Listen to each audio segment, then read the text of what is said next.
ये जो घर के खर्चे हैं यही हमें चिंता में डाल रहे हैं कि यार घर का राशन कहां से आएगा, दवाई, पढ़ाई, ईएमआई, आखिर ये कैसे आएगा। हमें चिंता में यही चीज डाल रहा है। भूख लगेगा तो खाना कैसे खाएंगे, गाड़ी चला रहे तो पेट्रोल का पैसा कैसे आएगा। ये आज मैं आपको एक ऐसा रास्ता बता रहा हूं, एक ऐसा तरीका बता रहा हूं, एक ऐसा काम बता रहा हूं। अगर आप इस वीडियोज को देखते हैं तो समझ में आएगा और आप मतलब चिंता मुक्त होना चाहते हैं कि मेरे को टेंशन ना रहे, घर का खर्चा जो है व्यवस्था हो जाए, तो सबसे पहले इसका जुगाड़ करने के पीछे पड़ते हैं कि कोई भी अगर गरीब व्यक्ति है तो वो कैसे अपने जीवन को अच्छा से व्यतीत करेगा, क्या करना चाहिए उसको। मुझे जहां तक समझ आया मैं करता हूं और उसके बाद ये आपको बता रहा हूं। मैं पहले खुद अप्लाई किया कि हाँ ऐसा होना चाहिए कि दिमाग में ये बोझ ना रहे कि घर का खर्चा कैसे चलेगा, ईएमआई, पढ़ाई, दवाई, बिजली का बिल, ये सब कहां से आएगा, इसका टेंशन आपको ना रहे। तो ध्यान से देखिएगा, चैनल पे नए हैं सब्सक्राइब कर लीजिएगा, वीडियोज को भी लाइक अवश्य कीजिएगा। अगर आपको पसंद आएगा तब लाइक कर दीजिएगा, उसमें पैसा नहीं लगता है, लाइक कर सकते हैं आप। मैं भी चाहता था यार कि यहां पे ना थोड़ा सा लिख के आपको समझाता हूं ताकि ज्यादा समझ में आए। सबसे पहले ध्यान दीजिएगा, आपको यह जानना पड़ेगा कि आपके घर का खर्चा कितना है। देखो एक सीधा सा सूत्र है, मेरा खुद का बनाया हुआ यह सूत्र है कि आदमी को जब तक पता नहीं रहता है ना कि हमारे घर का खर्चा कितना है, पता ही नहीं है, तब तक वो बहुत पैसा चाहिए, बहुत पैसा चाहिए, कितना पैसा चाहिए उसको मालूम ही नहीं है, तो भटकता रहेगा। उसको एग्जैक्ट पता नहीं है कि क्या करना है, कैसे करना है, समझ नहीं आएगा। तो सबसे पहले हमें यह जानना पड़ेगा कि हमारे पास खर्चे कितने हैं, कितना रुपए हर महीना हमें चाहिए। ठीक है, बताता हूं आपको। जैसे मान लीजिए मैं यहां पे लिख रहा हूं बिजली, यहां पे राशन, ठीक है, यह है सब्जी, यह है ईएमआई, यह है पढ़ाई, यह है दवाई, और अन्य खर्च मैं लिख देता हूं अन्य, ठीक है, जिसमें पेट्रोल आ गया, कपड़े लत्ते आ गए, मतलब कि जो आदमी कहीं घूमने गया, कोई रिश्तेदार आ गया, ये सारा खर्चा मैं आपको पहले बताता हूं।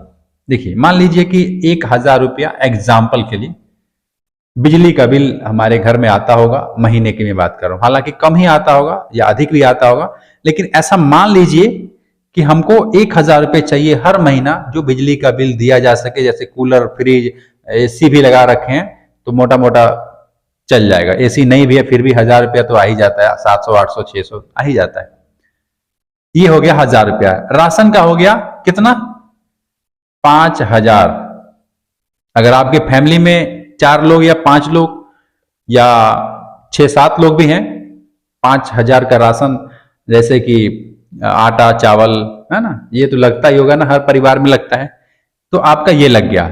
सब्जी का मैं मान लेता हूं कि महंगा है सब्जी यार, क्योंकि आजकल के जमाने में सब्जी 40-50 रुपए से किलो रहता नहीं है नीचे, तो ऐसा मान लेते हैं 3000 रुपए।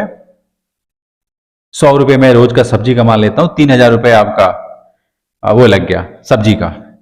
ईएमआई, अगर आपने कोई गाड़ी लिया है या कोई आपने फोन लिया है या कोई घर लिया है या कोई भी प्रोडक्ट आपने ईएमआई पे लिया होगा, तो 5000 रुपया मैं मान लेता हूं हर महीने का ईएमआई आपको भरना पड़ता होगा या भरते होंगे। हालांकि नहीं भी होगा, ऐसा मान लेते हैं। पढ़ाई, अगर बच्चे हैं, दो बच्चे हैं तो पढ़ाई पढ़ रहे हैं, तो महीने का 2000 रुपये मैं मान लेता हूं कम से कम। अब उससे ज्यादा भी हो सकता है और कम भी हो सकता है। 2000 रुपये मान लेते हैं कि आपका बच्चे को पढ़ाई का खर्चा लग रहा है। कोई बुजुर्ग व्यक्ति है या कोई जवान व्यक्ति है, उसको अगर बीमार पड़ रहा है तो दवाई की भी जरूरत लगती होगी, तो ऐसा मान लीजिए कि आप 2000 रुपये दवाई का भी मैं मान लेता हूं, लेकिन इतना लगेगा नहीं, ऐसा मैं मान लेता हूं। अन्य खर्च जैसे पेट्रोल वगैरह, कपड़े वगैरह कभी कभी ले लिया आपने, रिश्तेदार आ गया, तो 5000 रुपये और हम इंक्लूड कर देते हैं कि आपका कोई अन्य खर्च है। अच्छा, अब इसको जोड़ते हैं तो 5000, 2 7000, 2 9000, 9 5 14000 और 14 3 17, 17 और 5 22, 1 23, टोटल 23000 रुपये हो रहा है एग्जाम्पल के लिए। ठीक है, अब इसको मैं मिटा करके यहां पे लिख देता हूं 23000। इतना रुपए आपको चाहिए हर महीना जो ये आपके घर के बेसिक खर्चे हैं, जिसमें कि सब्जी, तेल, मसाला, हल्दी, नमक, प्याज, ये सब कुछ चाहिए आपको, क्योंकि जीना है तो कपड़े चाहिए, दवाई चाहिए, ईएमआई, सब कुछ चाहिए मेंटेन। अपना एक घर का ना हर किसी का है। अब देखो 23,000 ये जोड़ के मैं बता रहा हूं, इससे किसी का ज्यादा भी हो सकता है और इससे बहुत कम भी हो सकता है। किसी का 5-6 हजार में चल जाता है, किसी का 10-12 हजार में चल जाता है, किसी का 20,000 में चल जाता है और किसी का इससे भी अधिक लग जाता है। तो हमें ये समझ आ गया कि हमें इतना रुपए चाहिए। अब देखिए, मैं तो ये एक अनुमानित जोड़ करके आपको बताया हूं। आप अपने घर का जो खर्चा है खुद लिखिएगा, जिसमें सिलेंडर भी मैंने लिखा नहीं, उसमें आप इंक्लूड कीजिएगा कि कितने खर्चे एग्जैक्ट हैं। देखिए, चिंता मुक्त रहने के लिए आपको सबसे पहले इसका व्यवस्था करना पड़ेगा। अगर आपने ये नहीं किया है, आप काम कर रहे हैं, खरीद के खा रहे हैं, काम कर रहे हैं, खरीद के खा रहे हैं, ये सिलसिला चलता रहेगा। और ज्यादातर लोग यही काम करते हैं, इसी चक्कर में फंसे हैं। पैसा कमाएंगे, महीने का 40,000, 50,000 या उससे अधिक रुपया कमाएंगे और कमा करके ला करके खर्चा करेंगे। उनको देखो, मैं बुरा नहीं कह रहा, मैं समझा रहा हूं। उनको ये मालूम नहीं है कि हमें कुछ ऐसा करना चाहिए कि ये जो खर्चे का जो सिलसिला है ना, अब अगले देखो इस महीने सैलरी मिलेगा, अगले महीने फिर सैलरी का इंतजार करेंगे। सैलरी आने के पहले ये सारा कैलकुलेटर बैठा रखेंगे कि ये इतना आएगा, इतना में इधर चला जाएगा, इधर हो जाएगा, ये जमा करूंगा, ये करूंगा। सेविंग कैसे होगा? कैसे सेविंग हो? कैसे आप बचाएंगे? कैसे आप बच्चों के भविष्य के लिए ये सब सोचेंगे? नहीं सोच पाएंगे, क्योंकि इधर से पैसा आ रहा है, रुक रहा है नहीं, आ करके इधर उधर बिखर जा रहा है। तो ये ऐसा क्यों होता है? क्योंकि आपने अभी तक ये सोचा नहीं है कि भैया ऐसा कोई जुगाड़ कर दें, ऐसा कोई व्यवस्था कर दें कि जो घर का खर्चा है वो सिस्टम द्वारा चलता रहे, हमें चिंता न रहे। अब आप कह रहे होगे सर इतना देर तो आपने समझा दिया, जल्दी बता दो ना, क्या करें हम? ध्यान से सुनिए। मेरा मानना है, अभी आप जितना भी कमाते होंगे, हो सकता है कि 20,000 कमाते होंगे महीने का, 50,000 भी कमाते होंगे, या उससे अधिक लाखों में भी कमाते होंगे। लाखों में कमाते होंगे तब तो आप आसानी से कर लेंगे। लेकिन जो व्यक्ति अभी 10,000, 20,000 रुपए कमा रहा है, या फिर वो बेरोजगार है, कमा ही नहीं रहा है, गरीब है, उसको क्या करना चाहिए? तो मैं जीरो लेवल से बता रहा हूं कि क्या करना चाहिए। अगर मुझ पे आप यकीन करते हैं, विश्वास करते हैं, देखो मैं कोई झूठ और आपको हवाबाजी में बात करने वाला नहीं हूं, रियल एग्जाम्पल के साथ में बात करने वाला हूं कि मैं खुद आपके जैसे जब था तो मैं यही सोचता था कि मैं क्या करूं। तो मैंने क्या क्या उपाय निकाला, पहले आपको बता देता हूं। अब मान लीजिए मेरे घर का खर्चा 20,000 था, ठीक है, 20,000। मैंने क्या किया, जो काम मैं कर रहा था उसको पूरे लगन और मेहनत के साथ काम करना प्रारंभ किया। हालांकि मैं तो डीटीएच का रिपेयरिंग करता था, जो डिश एंटीना होता है ना छतों पे जो लगता है लोगों के घर में, डिश टीवी का, वीडियोकॉन का, ये सब मतलब कारीगरी मुझे आती थी। आती तो नहीं थी, सीखा, एक हफ्ते में सीख करके और काम करना प्रारंभ किया। तो मैंने क्या किया था, अपना खुद का व्यापार किया था। खुद का मैं लिख दे रहा हूं, खुद का व्यापार। आप खुद का व्यापार करेंगे तो इस मुकाम पे जा सकते हैं। अगर खुद का व्यापार कर रहे हैं, तब नौकरी कर रहे हैं तो थोड़ा टाइम लगेगा, लेकिन यदि आप अपना खुद का व्यापार कर रहे हैं तो ये जो 20,000 रुपए खर्चे हैं ना हर महीने का, ये आप व्यवस्था कर लेंगे। बता रहा हूं कैसे। देखो, एक्टिव एक इनकम होता है कि एक्टिव होकर के आदमी काम कर रहा है, एक होता है पैसिव इनकम। पैसिव इनकम मतलब क्या, कि आदमी काम नहीं भी कर रहा है फिर भी उसको जो रुपया आना है वो आता रहेगा और बनता रहेगा। समझ रहे हैं? तो पैसिव इनकम और एक्टिव इनकम यदि आप सुने होंगे, नहीं सुने होंगे तो मैं थोड़ा सा क्लियर कर देता हूं कि देखो, जैसे मान लो कि आपका मोबाइल फोन है, उसमें जो रिचार्ज लगता है एयरटेल का, वीडियोकॉन का, वोडाफोन का, या फिर किसी भी कंपनी का आपने टेलीकॉम आपने सिम डलवाया होगा, तो उसमें हर महीने का आप रिचार्ज कराते हैं। कितने का?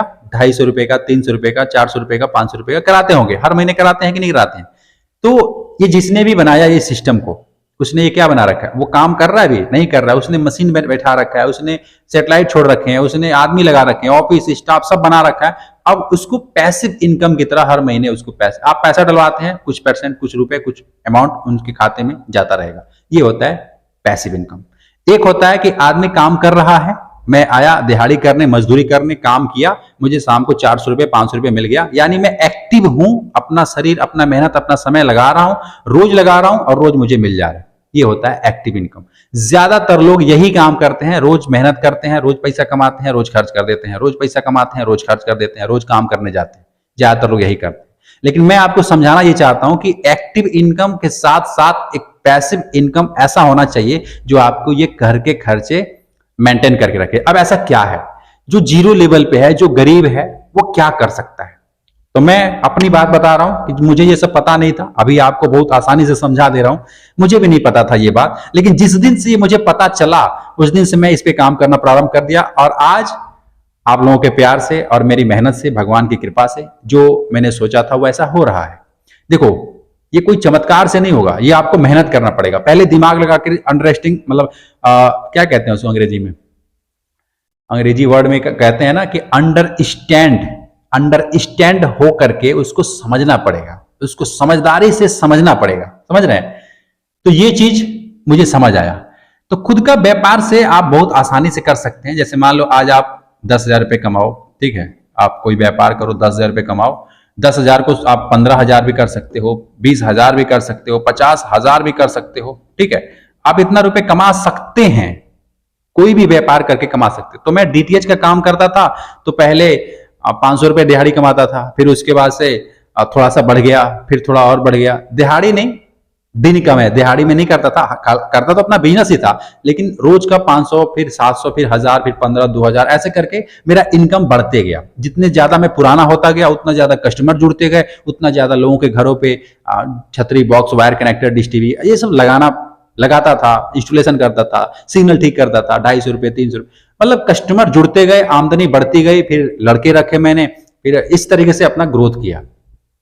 ऐसा अगर आप भी कोई काम करें तो आप भी अपना ग्रोथ कर सकते हैं। अच्छा, ग्रोथ करके जैसे मान लीजिए आप किसी लेवल पे पहुंच गए, आपके पास पूंजी कुछ हो गया, जैसे मान लो, अब कितना हो सकता है, बहुत ज्यादा भी हो सकता है, कम भी हो सकता है, बचाने के ऊपर है। जैसे मान लो ये 5 लाख, ठीक है, लाख, अब 5 लाख हो गया, तो आप इसको क्या करोगे, कहीं पे ऐसे कोई व्यवस्था करोगे जिससे कि आपको रेंटल इनकम आए, पैसिव इनकम आए। जैसे कि मैं अगर एक घर बना दिया, ठीक है, और बनाया भी हूं, तो इस घर से एक नहीं है, उसमें कई ठो रूम है, ठीक है, तो उससे मुझे रेंट आता है, तो मुझे ये रेंट आता है, तो इससे मेरा जो ये घर के खर्चे हैं वो टेंशन फ्री रहता हूं, क्योंकि उधर से पैसा आ रहा है। अच्छा, और मैं काम भी कर रहा हूं, ऐसा नहीं कि उसके भरोसे बैठ गया, मैं अपना एक्टिव इनकम भी कर रहा हूं, प्लस पैसिव इनकम भी मैंने बना रखा है। तो इस तरीके से आपने छोटे से लेवल से 10,000 से शुरू किया, फिर उसको 20,000, 50, 1 लाख, 5 लाख में कन्वर्ट किया। देखो, ये सब ना जितनी जल्दी मैं मुंह से आपको बता दे रहा हूं, इतना जल्दी होता नहीं है, और बहुत सारे लोग बीच में ही छोड़ करके क्विट कर देते हैं और कहते हैं हमारे बस का नहीं है, ये हमसे नहीं हो पाएगा। और बात सही भी है, लेकिन करेगा वही जो ये सारी बातें को समझ करके काम करता रहेगा। उसको पता है कि आज मुझे भले ही धोखा मिल रहा है, मुझे गर्मी में जल रहा हूं, धूप में मर रहा हूं, लेकिन मुझे आने वाले समय में मुझे पैसिव इनकम बन जाएगा। अगर वो दिमाग लगा करके कुछ ऐसा करेगा तब, पैसिव इनकम बनाने के चक्कर में रहेगा तब, नहीं तो आप वैसे ही हो कि जाओ आप काम करो पैसा मिलेगा, काम करो पैसा मिलेगा, समय यूं ही निकल जाएगा। आप बूढ़े हो जाओगे, फिर आप कहोगे यार मैंने कुछ बनाया नहीं। आप कमा रहे हो, ऐसी बात नहीं है, कमा रहे हो, खर्चे कर दे रहे हो, कमा रहे हो, खर्चे कर दे रहे हो, लेकिन कुछ ऐसा व्यवस्था करो, 1 या 2 व्यवस्था ऐसा करो कि आपको अगर तबीयत भी खराब हो जाए, बुखार आ जाए, बीमार पड़ जाओ, 1 महीना अगर, मतलब भगवान ना करे कुछ होके, लेकिन अगर हो भी जाए तो भी आपको फर्क ना पड़े, आपकी जो घर के खर्चे हैं वो जुगाड़ आपने कर दिया है, वो चलता रहेगा, ठीक है। ऐसा व्यवस्था आपको करना पड़ेगा। तो ये पैसिव इनकम, एक्टिव इनकम आपने समझा होगा। आप कह सकते हो कि सर ये तो समझ आता है, लेकिन हमें क्या करें यार, हमें ये समझ नहीं आ रहा कि हम अभी क्या करें। आप ये कह सकते हो।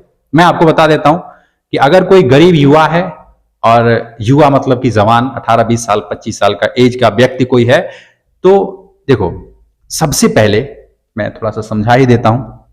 आप कहोगे सर इतना देर बता दिया, थोड़ा और भी बता दो, बहुत सारे लोग मुझे सुनना चाहते हैं। मैं बताता हूं। अभी आप 0 लेवल पे हो, ठीक है, आप क्या करो ना, अभी कुछ नहीं आता, आप बेरोजगार युवा हो, ठीक है, गरीब हो, आप सबसे पहले एक काम सीखो। मैंने भी तो यही किया था ना मेरे भाई, मैंने डिश टीवी को ठीक करना सीखा था। आपको जरूरी नहीं है कि आप भी डिश टीवी ठीक करना या डीटीएच एंटीना ठीक करना, आप कोई और काम सीखो, जैसे कि मोबाइल फोन के बारे में सीख सकते हो, कंप्यूटर के बारे में सीख सकते हो, कोई एडिटिंग के सॉफ्टवेयर, कुछ भी यार, दुनिया में तो आज बहुत सारे काम पड़े हैं। किसी भी फील्ड में आप काम सीखो, 6 महीना, 2 महीना, 3 महीना, जितना देर, जितना जल्दी में आप सीख जाओ। सीख करके देखो, मैंने क्या किया था, ये डिश टीवी का काम सीख करके एक बैनर बनवाया और बैनर पे इस पे लिखवाया कि फलाना डिश डीटीएच सर्विस, मेरा मोबाइल नंबर ये है। इस तरीके से मैंने इस बैनर पे लिखवाया था। अब कस्टमर आते थे, पैम्पलेट भी छपवाया था, आते थे, पढ़ते थे और पढ़ करके हमारा नंबर लेके जाते थे और जाके कॉल करते थे। ठीक है, तो इस तरीके से मेरा प्रचार हुआ। पहले 10 लोग आए, फिर 20, 50, ऐसे ज्यादा लोग आ, मतलब मुझे, मेरा नंबर ज्यादा लोगों के पास चला गया, तो सारे लोग मेरे को जानने लगे और फोन करने लगे, फिर ऐसे प्रचार हो गया। तो देखो, कोई भी काम आप पहले अपने हाथों में उसको पैदा करो, सीखो, अपने हाथों में हुनर पैदा करो जिसमें आपका इंटरेस्ट हो। मेरे कहने से नहीं, मैं आपको कोई एक रास्ता नहीं बताऊंगा कि ये कर लो वो कर लो, क्योंकि मुझे क्या पता कि आपका मन किस में लगता है। आप दुकान खोलना चाहते हो, खोल सकते हैं। आप फेरी लगाना चाहते हैं, लगा सकते हैं। आप अपना खुद का व्यापार कुछ करना चाहते हैं, कर सकते हैं। आप जिस भी काम को करना है उसके बारे में नॉलेज लो, नॉलेज लेकर के स्टार्ट करो। जीरो लेवल से 10,000, 20,000, ये तो मतलब जीरो लेवल तो यही होता है ना, इससे स्टार्ट करो और स्टार्ट करके देखो कैसे जो है आप ग्रोथ करते हो। आप ज्यादा पूंजी लगा करके बैठ जाओगे, फिर आप रोते रहोगे, यार चल तो रहा है नहीं मेरा दुकान, हम क्या करें, हम इतना पैसा लगा दिए। तो गलती तो आप ही की है ना, आपने उसको समझा ही नहीं। तो अच्छा, जो छोटे लेवल से स्टार्ट करते हैं उसमें रिस्क नहीं होता है, और जो एकदम से इतना रुपया लगा लेगा और बैठ जाएगा तो उसमें बहुत ज्यादा रिस्क है, क्योंकि पैसा फंस गया, उसको निकालना बड़ा कठिन है। इसलिए करना क्या है, छोटे लेवल से स्टार्ट करो। मैं बार बार कहता हूं, लाज शर्म को त्याग दीजिए, किसी का परवाह मत कीजिए, अपना काम छोटे लेवल से स्टार्ट कीजिए और स्टार्ट करके एक बड़े मुकाम पे जाइए। आप 1 साल में, 2 साल में, 3 साल में जा सकते हैं। 3 साल में ना आपके पास इतना पैसा हो जाना चाहिए कि आप एक पैसिव इनकम जनरेट कर सको। घर के खर्चे हैं ना, जो राशन, ईएमआई, दवाई, पढ़ाई, ये आपको इसका चिंता ना रहे। आप काम करें ना करें, इसका व्यवस्था हो जाए। इस टाइप से आपको कुछ सोचना होगा और एक करना होगा। तो शायद मैंने अभी आपको समझाया कि क्या करना है, कैसे करना है। जीरो लेवल पे है तो क्या करना है, समझ में आया तो कमेंट करके मुझे लिखिएगा।